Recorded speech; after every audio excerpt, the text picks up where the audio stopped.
Hello students. So today we will do second question of exercise 3.3. इस question में क्या कहा गया है, कंसीडर द फॉलोइंग पैरेललोग्राम्स. आपको पैरेललोग्राम्स दिए होंगे और उसमें आपको एक्स वाई जेड की वैल्यू फाइंड आउट करनी है. क्लियर? तो हमारे पास फर्स्ट क्वेश्चन है दिस. हमारे पास ये फिगर और यहाँ पे आपको एक्स वाई जेड की वैल्यू फाइंड आउट करनी है. ये फाइंड आउट करने के लिए आपको प्रॉपर्टीज पता होनी चाहिए. एक तो प्रॉपर्टी ये होती है कि कोई भी पैरेललोग्राम है तो जो उसके ऑपोजिट एंगल्स होंगे, जैसे ये दोनों आपस में ऑपोजिट है, ये और ये आपस में ऑपोजिट होंगे, तो कोई भी पैरेललोग्राम हो उसके ऑपोजिट एंगल्स हमेशा इक्वल होते हैं. क्लियर? सेकंड थिंग, कोई भी पैरेललोग्राम है उसके एडजेसेंट एंगल्स. एडजेसेंट कौन से होते हैं? साथ साथ. जैसे इस एंगल का एडजेसेंट एंगल ये हो सकता है, या हो सकता है इस एंगल का एडजेसेंट एंगल ये भी हो सकता है, इस एंगल का एडजेसेंट एंगल ये भी हो सकता है. तो जो एडजेसेंट एंगल्स होते हैं वो सप्लीमेंट्री होते हैं. ठीक है?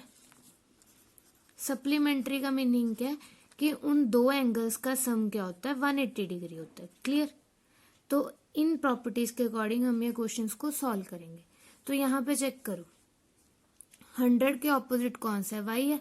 और ये पैरेललोग्राम में हमने पढ़ा हुआ है कि पैरेललोग्राम के ऑपोजिट एंगल्स क्या होते हैं? इक्वल होते हैं. तो वहां से y की वैल्यू क्या आ जाएगी? 100 degree, because opposite angles of parallelogram are equal. आपको यहाँ पे रीजन मेंशन करना जरूरी है. ठीक है? उसके बाद x और z निकालना है. तो यहाँ पे चेक करो, इस 100 डिग्री के एडजेसेंट में x भी पड़ा है, इसके साथ z भी पड़ा है. दोनों में से कोई भी ले लो, मैंने x उठा लिया. ठीक है? तो x और 100 ये दोनों एडजेसेंट है, तो इन दोनों का सम क्या होगा? 180 डिग्री. मतलब x plus 100 degree equals to 180 degree. अब 100 यहाँ पे ऐड हो रहा है तो दूसरी साइड जाके क्या हो जाएगा? सब्ट्रैक्ट हो जाएगा. तो माइनस किया, वहां से हमारे पास आंसर क्या आ गया? 80 डिग्री.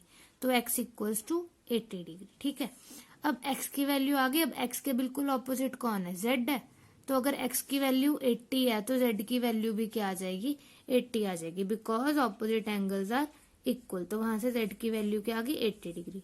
सो हमारे पास x, y, z तीनों की वैल्यूज आ गई. Clear? Then the second question is, अब आपके पास ये फिगर दी हुई है, यहाँ पे भी हमें जो जो प्रॉपर्टीज पता है वो अप्लाई कर देंगे. तो यहाँ पे चेक करो, y 50 डिग्री और y दोनों साथ साथ पड़े हैं. ये कौन से एंगल है? Adjacent angles. और एडजेसेंट एंगल्स का सम क्या होता है? 180 डिग्री. तो 50 degree plus y equals to 180 degree. ठीक है? तो यहाँ पे 50 प्लस हो रहा है, उस साइड जाके माइनस हो जाएगा. तो 180 माइनस 50 दैट इज 130. तो y की वैल्यू आ गई 130. अब यहाँ पे देखो, y के बिल्कुल ऑपोजिट कौन पड़ा है? x पड़ा है. And we know opposite angles of a parallelogram are equal. तो जितनी y की वैल्यू होगी उतनी x की वैल्यू होगी. तो x की वैल्यू भी क्या आ गई? 130 degree with this property. Clear? अब उसके बाद z की वैल्यू फाइंड आउट करनी है. तो आप यहाँ पे चेक करो, हमने corresponding angles, vertically opposite angles, ये सारा कुछ 7th क्लास में पढ़ा हुआ है. जो ये x है और ये जो z है, ये दोनों कौन से एंगल्स हैं?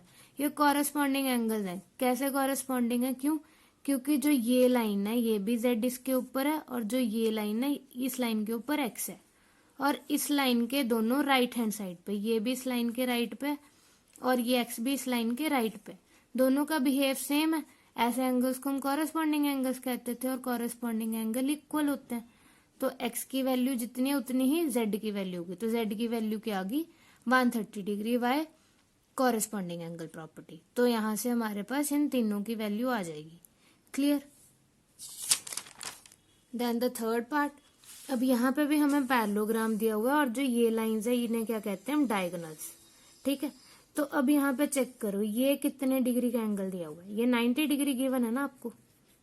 और 90 के बिल्कुल ऑपोजिट ये कौन से? इन्हें कौन से एंगल्स कहते हैं? जो ये एक्स वाले होते हैं, ये होते हैं वर्टिकली ऑपोजिट एंगल्स. और वर्टिकली ऑपोजिट एंगल्स क्या होते हैं? इक्वल होते हैं. तो अगर ये 90 डिग्री का है तो एक्स की वैल्यू भी क्या होगी? 90 डिग्री. Which property?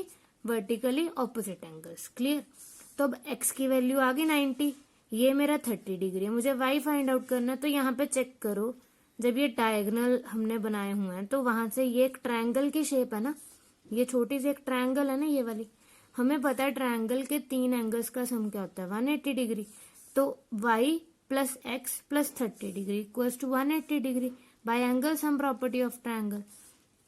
अब x की वैल्यू तो फाइंड आउट कर लिया हमने, तो मैंने वो पुट कर दी 90 plus y plus 30 degree equals to 180। अब 90 प्लस 30 क्या होता है 120। अब 120 यहाँ पे प्लस हो रहा है तो दूसरी साइड जाके क्या हो जाएगा माइनस हो जाएगा। 180 माइनस 120 दैट इज 60 डिग्री। तो y की वैल्यू क्या आ गई 60 डिग्री। अब y की वैल्यू 60 डिग्री आ गई। अब हमारे पास क्या रह गया z रह गया। तो यहाँ पे चेक करो, जो ये आपके डायग्राम बनी हुई है ये ऐसे है, ठीक है। तो यहाँ पे जैसे एक एंगल ये बना हुआ है y और ये बना हुआ है z, ठीक है। तो ये ऐसे एंगल है, ये जो ऐसे z वाले एंगल्स होते थे ये वाले, इन्हें हम अल्टरनेट एंगल्स कहते थे ना। तो यहाँ पे y और z भी क्या बना रहे हैं अल्टरनेट एंगल्स बना रहे हैं। और अल्टरनेट एंगल्स क्या होते हैं इक्वल होते हैं। तो अगर y की वैल्यू 60 डिग्री है तो z की वैल्यू भी क्या होगी 60 degree. By which property alternate angles. Clear. आपको ये 7th क्लास में थे सारे एंगल्स, तो आप वो रिवाइज भी कर सकते हो। Then the 4th question is, अब यहाँ पे एक्स वाई जेड की वैल्यू फाइंड आउट करनी है। 80 का बिल्कुल ऑपोजिट कौन पड़ा है y है। हमें पता ऑपोजिट एंगल्स इक्वल होते हैं, तो y की वैल्यू क्या आ जाएगी 80 डिग्री। क्लियर। उसके बाद ये x और y जो ये दोनों है ये भी एडजेसेंट है, और x और 80 ये दोनों भी एडजेसेंट है।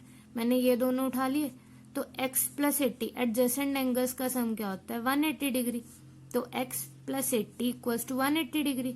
80 यहाँ पे प्लस हो रहा है तो ऑपोजिट साइड जाके क्या हो जाएगा माइनस। 180 minus 80 that is 100। तो x की वैल्यू क्या आ गई 100 डिग्री।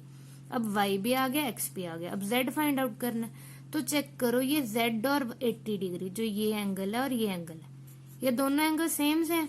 दोनों इस लाइन की लेफ्ट में पड़े, और ये भी इस लाइन के अपवर्ड साइड पे और ये वाला भी इसके अपवर्ड पे।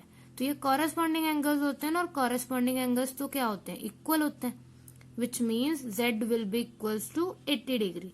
तो z की वैल्यू क्या आ गई आपके पास 80 डिग्री। सो हमारे पास इन तीनों की वैल्यू आ गई है। Clear. Then the last one is, अब आपके पास ये क्वेश्चन है, ठीक है। इसमें आपको ये 112 डिग्री के बिल्कुल ऑपोजिट पैरेललोग्राम में कौन सा नंबर दिया हुआ है, ये y दिया हुआ है। इसका मतलब y की वैल्यू कितनी आ जाएगी 112 डिग्री आ जाएगी। क्यों? क्योंकि opposite angles of parallelogram are equal. तो y की वैल्यू 112 डिग्री आ गई। अब उसके बाद चेक करो, यहाँ पे इन्होंने एक सेपरेशन ये डायगोनल बनाया हुआ है डॉटेड सा। इसका मतलब ये भी है क्या बन रही है ट्रायंगल है ना, ये हाफ ट्रायंगल हो गई है। और हमें पता है ट्रायंगल के 3 एंगल्स का सम क्या होता है 180 डिग्री। तो x plus y plus 40 degree equals to 180 degree by angle sum property of triangle. अब y की वैल्यू मैं यहाँ पे पुट कर दूंगी, ये आ गया 112। अब 112 plus 40 plus x equals to 180। अब 112 प्लस 40 क्या होता है 152। 152 यहाँ पे ऐड हो रहा है तो दूसरी साइड जाके क्या हो जाएगा सब्ट्रैक्ट। 180 में से 152 माइनस किया दैट इज 28। तो x की वैल्यू आ गई 28। अब चेक करो, जो ये x और z है ये अगेन ये ऐसे z बन रहा है, यहाँ पे x पड़ा है यहाँ पे z पड़ा है, और ये एंगल्स कौन से होते हैं अल्टरनेट एंगल्स होते हैं। तो जितनी x की वैल्यू उतनी z की वैल्यू होगी। तो z की वैल्यू क्या आ गई 28 degree by alternate angle property. तो ऐसे हमने ये तीनों वैल्यूज फाइंड आउट कर ली। क्लियर। Thank you.